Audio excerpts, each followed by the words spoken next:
তারেক রহমানকে অসংখ্য অসংখ্য ধন্যবাদ।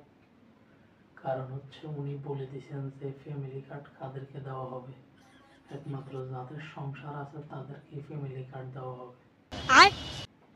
এই নিউজটা আমার আম্মুরে দেখাইতে হইব। বলেন কি? দেখাই বলুন যে ফ্যামিলি কার্ড থাকলে অন্তত মাসে 20 থেকে 25,000 টাকা পাওয়া যাবে। पैसा ही पैसा होगा। এখানে বাড়াই কমার সমস্যা নাই। কমে আবার বুঝেছেন এই টিয়া কি হাইতেন চান নাকি না হাইতেন চান, কি ফ্যামিলি কি বানাই দিবেন, সংসার কি করে দিবেন। ये देखा ये जूता आए मेरे सामने बनाऊंगी कि 7 पुश्ते जो है इसकी করে দিলে ধরেন মাসে 20-25,000 টাকা দিল, আইন হইলে 7,000 টাকা রাখলাম, বাকি 20,000 টাকা কিন্তু আইনের কাছে থাকল। বুঝিস আনে পারে ये बड़ी अच्छी बात कही आप।